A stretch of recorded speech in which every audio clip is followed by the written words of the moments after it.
Happy St. Patrick's Day, everyone. Believe it or not, this channel is exactly 2 years old today. It was no mistake that I started this channel on St. Patrick's Day in 2021. So before everyone heads out or heads home to enjoy the most important day of the year, we're going to talk about the last 2 years, where we're at now, and what's yet to come. Ready?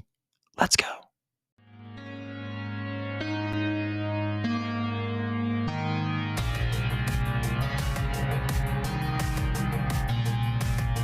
Today, we're going to talk about the most important day of the year, whiskey, the channel hitting 2 years, Janet Yellen being made a fool, the rescue of First Republic, a wild rumor that's probably not even remotely true, and the return of an old friend.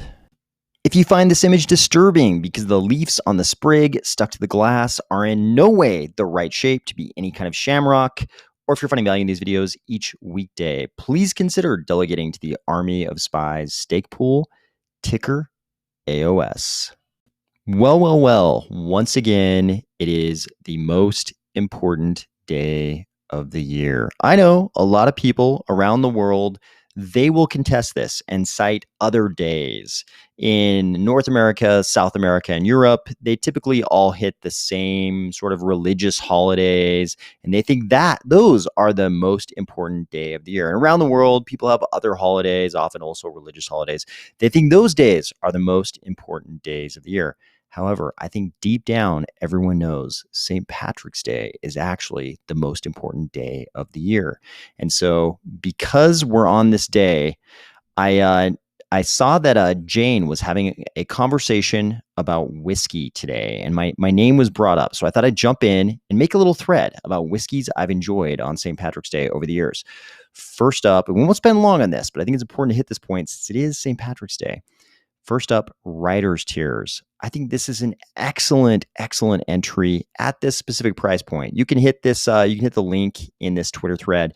It'll take you right to a page. It'll show you the dollar price. That's pretty normal for Writer's Tears right now. I think this is very good as far as enjoyability per dollar. Writer's Tears is punching pretty hard. This is a pretty good whiskey at this price point, and it's not super expensive. You'd think I would lead with something that was absurdly expensive and exotic, and I've got like one thing on this list that kind of approaches that.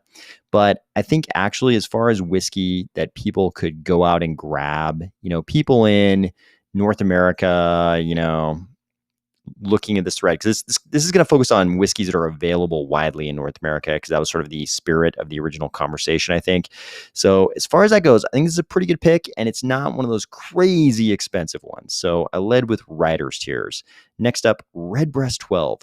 A lot of people will cite Redbreast 12 as their favorite Irish whiskey. And there's a bunch of Redbreast. You can get much more expensive than Redbreast 12, but Redbreast in general is at a higher price point than Writer's Tears.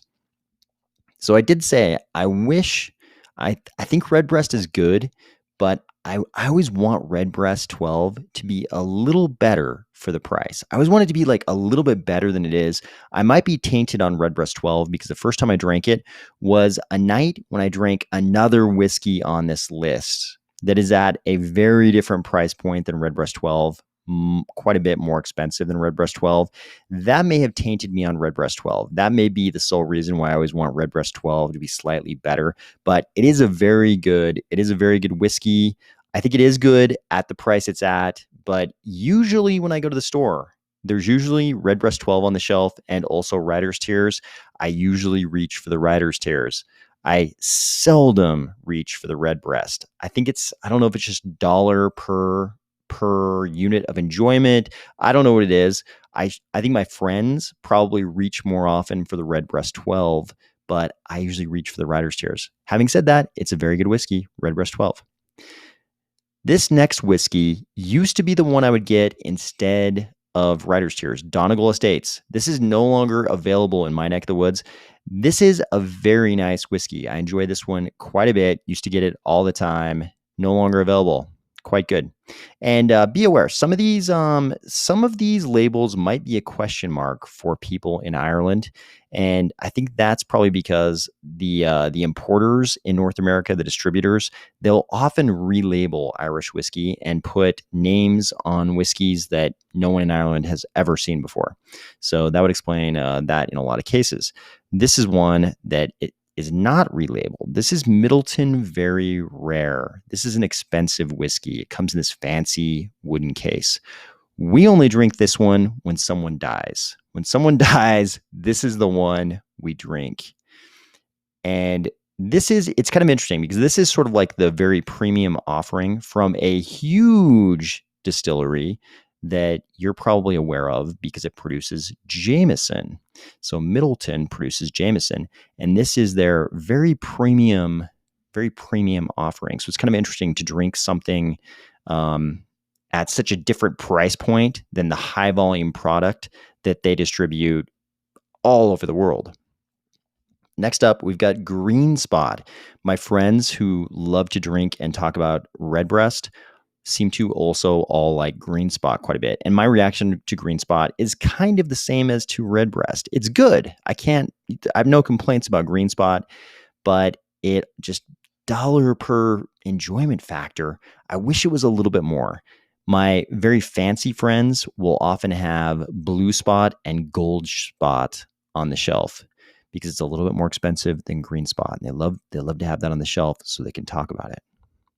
Next up, West Cork Irish Whiskey. This is a whiskey. I wish it was better. I was really excited when I saw this the first time and bought it. I wish it was better. Having said that, that was a couple years ago, so they could have improved. But I'm like anxiously waiting for them to get better. And maybe they have already. I haven't had it in a few years, so they might already be better. Next up, on Farquin, the Quiet Man. So this is one. If you have any friends around you who are taking Duolingo Irish, they will be very happy to read the Irish name of this and then confirm to you that it's the same, that it means the same thing in English. Guaranteed, if anyone has taken Duolingo Irish, they will immediately read this to you and then look at you like a professor and inform you that these two mean the same thing. They'll be very, very highly pleased to do that for you. This is another one I want it to be better. I would go for Writer's Tears over on Farquin. Kincannon. This is one I've had a few times, and it's a pretty low price point. It's a pretty inexpensive whiskey, at least where I'm picking it up over here in North America. This is a pretty inexpensive whiskey, and it's actually better. I think it's a little bit better than you'd think, given the price point. Same thing for Michael Collins. Despite its very historic and famous name, it's kind of the same. It's kind of a very affordable price point, but it's sort of like Kincannon. With Kincannon, I said it serves its purpose. I would say that as well about Michael Collins. Teeling whiskey. Teeling is one of these Irish whiskeys that has a very modern looking label. I think when I was a young man, I think I probably knew several girls who had tattoos that looked like this, which always kind of turned me off about the whiskey. I was always slightly turned off because the logo reminded me so much of tattoos I used to see back in those days. But actually, at the same time, I would often go into bars and they would only have the very high volume offerings of Irish whiskey. They would have Bushmills and Jameson. If any of you pretty much went to college anywhere, you're familiar with Bushmills and Jameson as whiskey offerings. They're the very high volume, classically widely available whiskeys in North America for sure. So a lot of bars would have Jameson and Bushmills, and they would have another offering, something just a little bit more expensive on the Irish whiskey side. And then, of course, they would have scotches, which we're not addressing today. So often your choices would be Teeling, Jameson, or Bushmills. And I would usually go for the Teeling because then the bartender would actually serve it to me in a way that I could sip it. Because if you ordered Jameson or Bushmills, for sure, they're going to try to serve it to you as a shot. Then we've got our final entry in the list, the busker. So when I saw this label, when I saw the way they labeled the bottle, I immediately assumed this was going to be the worst whiskey ever. Mainly just because the labeling is so modern and kind of loud. And I assumed this was being marketed to college kids who were like looking for a different flavor of whiskey, and they would like sort of accidentally start drinking whiskey or a different flavor of vodka, and they would accidentally start drinking whiskey when they saw this label because they would like assume it was some type of vodka, like, oh, it's a green and yellow vodka. Let's get this when it's colorful. But this is actually a little bit better. And this is a very inexpensive whiskey, right? We're covering a very broad spectrum of price points. Some of these are very inexpensive whiskeys compared to some of the others. And this is one of those. It's pretty inexpensive compared to the others, but it's much better than I expected given the labeling. This is actually not a terrible whiskey compared to what I expected, given the very loud and modern labeling. So there you go. You've got a whole spectrum of different whiskeys. Some of them are very cheap. Some of them are very mainstream. Some of them you hardly ever see. These are the first, 10-ish whiskeys that came to mind when I thought about St. Patrick's Day. Well, 2 years ago today, I released Cardano Rumor Rundown number 1. And yes, it was 7 minutes of terribleness, which is good because that means I've actually improved somewhat since then, which is what you want. You definitely want to be improving. So it's good that when I listen to number 1 now, which I just did for the first time, I think ever about 30 seconds ago, I can tell it's terrible. I listened to about 3 seconds of it and I was like, yep, this is terrible. It's probably all terrible. And then I remembered the whole video was pretty much just me showing you the Reddit post and talking about it. Terrible video. Luckily, I think we've gotten at least slightly better since then. But Cardano has also been through a lot of things in the last 2 years. A lot of good things and a lot of bumpiness too. This is the part where you're probably expecting me to give you a long, rambling history of Cardano. We're not going to do that. We've been talking about Cardano for the last 2 years. Instead, I'm going to show you this chart. This is the Google Trends chart for searches of Cardano, the search term. You'll notice Cardano suddenly springs to life in December 2017, January 2018, when Cardano was being launched. This was also kind of the peak of the ICO boom cycle, right around this period, right through here is where I maybe the peak was early February for Ethereum, when Ethereum hit that number around 1,400 for the first time, which was a gigantic jump up from where it was clear back here. And Cardano likewise saw this gigantic peak right here. And then what happens? Just a few months later, by summer, by July of 2018, we're clear down here. Look at this. We sink even further, and we sink even further. Look at this. November 2019, summer, fall 2018, clear up until summer 2020. Nothing's happening. We're just nice and flat. And mind you, this is not the price chart. This is the Google Trends chart. It looks like the price chart though. And then we see this jump up to this point right over here. Right over here is where I launched the channel. And then we saw within just a couple months, we saw the biggest peak we've ever had in terms of Google interest in Cardano. May 2021, we have the 100% of the highest peak ever moment in searches for Cardano. What happens? Just a couple months later, they're clear down here by July, only at 27% of the peak. Then there's another little peak. This was right around the lead up to and the execution of the Cardano Summit in Wyoming. Everybody was so excited. What was the big surprise? What was the secret? There were all kinds of conspiracy theories. We didn't know what it was. We hoped some nation state was going to be using Cardano as their legal tender currency. That was not what happened. What we got instead was Dish Network. We got Dish Network instead, which was okay. I think corporate partnerships are just fine. We were all hoping, like some small nation state was going to start using Cardano as their money. That was not the case. Then shortly after that period, we get over here into, so that was in 2021. By summer 2022, we're clear down here. Look at this, 13% of where we were in May 2021. So look at the distance between these two peaks. We're at January 2018, April 2021, May 2021. So we're at like 3 years and change. So 3 years and change. All of 2018, all of 2019, all of 2020, and then, 5 months of 2021. Then we come to today.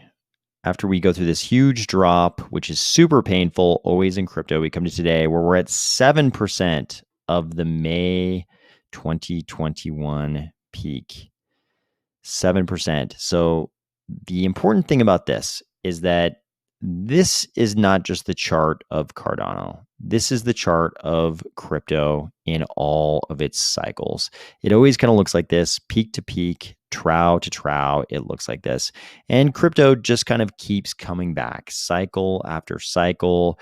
And, largely in crypto, we look to the Bitcoin halvening cycle, which is 4 years. Remember, this was like, basically 3.5 years from peak to peak. So it kind of it lines up pretty closely with the Bitcoin halvening cycle. So largely we look to the Bitcoin halvening cycle to explain this sort of, these surges in interest in Cardano and every other cryptocurrency. But there are competing theories. I shouldn't really say competing theories. I should say competing lenses through which to look at this, or competing frameworks to analyze the surges and declines in the interest in cryptocurrency in general, including Cardano. So here's an interesting post from Raoul Pal, and he's not going to tell you anything here that no one's ever said before, but I think he puts it pretty well. He puts it in a very consumable way, I think, in a lot of ways. So, and I know Raoul Pal is not the most favorite person in all of crypto, and definitely not in Cardano. He seemed to line up pretty strongly with all of the cryptocurrencies that his buddy Novogratz was into. And of course, Novogratz is not the most favored guy in all of Cardano. But he makes a good point here. Basically, the point he's going to make is that crypto value in all risk assets, including crypto, pretty much go up as the balance sheets of the biggest central banks in the world go up. Those being the Fed, the People's Bank of China, the Bank of Japan, the European Central Bank, and the Bank of England. As their balance sheets increase, the price of risk assets like crypto just kind of go up. And he provides this graph, and he's basically like, anybody prove to me why this is wrong. And he says, yes, this is debasement. This is debasement of the dollar. As we experience debasement of the dollar, the values in crypto, because they're a risk asset, are just going to keep going up. And you could say, yeah, maybe that's true, but then we've got the Bitcoin halvening cycle, which is true, but that's kind of like this snake, this slithering snake that kind of just goes along this line.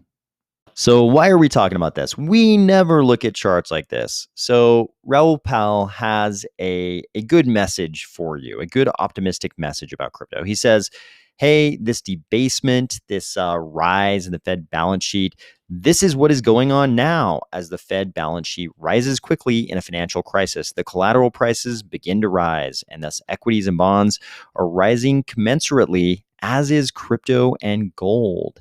So he's making this argument, hey, these are the good times. This is the beginning of the good times. They're going to be increasing the balance sheet to get us out of this financial crisis.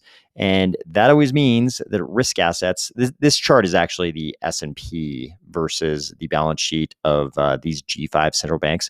But he's saying they're all risk assets, and it's the same kind of deal as the balance sheets of these largest central banks in the world go up, so do all the risk assets, the S&P, the cryptos, the gold, all of these things.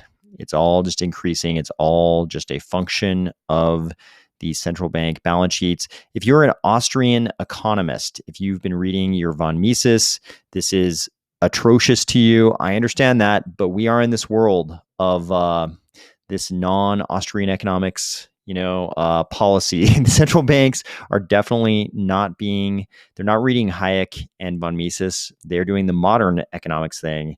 And we are not in an Austrian economics world. So we're kind of stuck with this as they increase their balance sheet. Things get good for risk assets, and crypto is clumped into that group.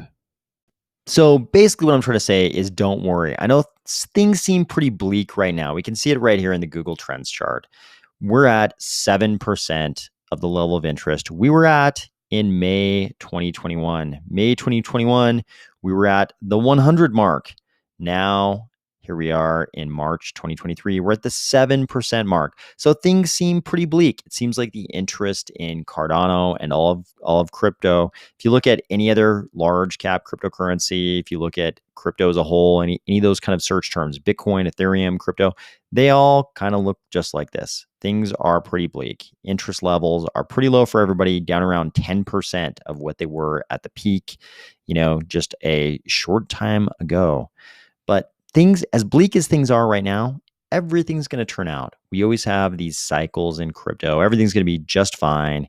And because we're in this modern economics era where the central banks don't listen to von Mises and Hayek, everything's manipulable. They can manipulate everything. It's like, oh, now we were in quantitative tightening.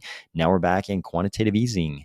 The Federal Reserve balance sheet, along with all those other central banks, they're all just going to increase. And then the risk assets like crypto, they do great in this era. So don't worry. This is not, this doesn't seem like it's going to be any kind of like deviation from the past where crypto suddenly dies. I think this is just part of what's been happening in crypto in general for over a decade now. So that's the last 2 years and where we're at now. Where are we going? What do we have to think about? What could mess this all up? So we talk about the regulatory risk all the time. We're not going to go into that today because we talk about that all the time on this channel. And I don't want to bore you to death, especially not on St. Patrick's Day. But here's a risk that we don't talk about that much. I've mentioned it a few times. Here's the big risk to me. Here's the one I worry foremost probably about the regulatory risk. I have a feeling we're going to make it through that. We're going to make it through that in one way or another. But another risk is this. We've been the beneficiaries of IOG building this ecosystem since the birth of this ecosystem. Now we're coming into this governance era. If people get too wild, we could have a bunch of people say, we don't need IOG anymore. If enough people say that and IOG gets demoralized, I know we're talking about a huge company, but let's say the whole company is just like, you know what? We built this ecosystem. We've got a gigantic vested interest in this ecosystem. But if this many people don't want us here, if they think they can do better, fine. I think this is the biggest risk to the whole Cardano ecosystem, to the whole system. If this guy and his company pack up their bags and head home, he's got a lot of other interests. He's into a lot of stuff. He could easily close this chapter, close the Cardano chapter of his life. I mean, they'll still be involved, but they could just decide they're not going to build anymore. And then what happens? A lot of people in the community would say, good, we've got plenty of engineers. There's plenty of engineers who can build out Cardano. Do we really? I mean, there's a lot of other companies that would love to take that mantle, but I mean, are they really going to do it like we've had it done up till now? I mean, I have a feeling they're going to demand a lot of money. There's a lot of groups who would love to suck the treasury dry. They would happily, make a bid that involves them getting, millions of dollars of ADA out of the treasury every single month for as long as possible. There are a lot of groups who would love to do that. And what I fear is that they would just turn around and try to make us as much like Ethereum as possible. Why? Because there's a template there. They could just follow the template. What is Ethereum doing? What has Ethereum done? Let's just do what they're doing. This is what I fear the most over the next 2 years. If this were to happen, if people were to, you know, basically discourage IOG enough that IOG's like, fine, go ahead and do, you guys do it then. And then everybody, allows some other group to come in who will happily drain the treasury. And what I'm afraid of is that they just try to start making us more like Ethereum. It'll come in the form of interoperability. They'll say, we need to be interoperable with Ethereum, but they'll start doing a lot of things, make the transaction fees work a lot more like Ethereum, make everything look a lot more like Ethereum. To me, that's the biggest risk to Cardano over the next couple of years. Before we get out of this trough where we have 7% of the interest we had, back in May of 2021, I think the biggest risk is that people decide they don't need IOG anymore, and somebody else comes in, and instead of all this innovative, groundbreaking stuff that IOG has done, a UTXO blockchain that also has smart contracts, that has all the advantages that we've talked about in the last 2 years, they decide, okay, that's all great, but let's just build out stuff that looks like Ethereum. Let's make us more like Ethereum. I think that's the biggest risk to Cardano over the next couple of years. If you want to see Janet Yellen made a fool of by a senator, today is your day. She had this exchange. You can tell how this is going to go by the look on her face there. But she had this exchange with, let's see if I can find him right there, Senator Lankford from Oklahoma. He basically asked her, hey, we've got a bunch of banks in Oklahoma. You are bailing out all of the depositors of the Silicon Valley Bank, and regardless of whether or not their deposits exceed that $250,000 threshold for FDIC insurance, are you going to do the same thing for all the banks in Oklahoma? I'm just asking you. I'm the senator from Oklahoma. Are you going to do the same thing from Oklahoma? And of course, she said, no, a majority of the FDIC board has to vote in favor of that. So, it was like her answer was, very, very roundabout, but basically no. And so the senator said, hey, by the way, all those banks, they pay into the fund that all these Oklahoma banks, my constituents, pay into this fund that's going to bail out Silicon Valley Bank. And a bunch of their depositors are in China. And he kind of implies that maybe they're linked to the CCP.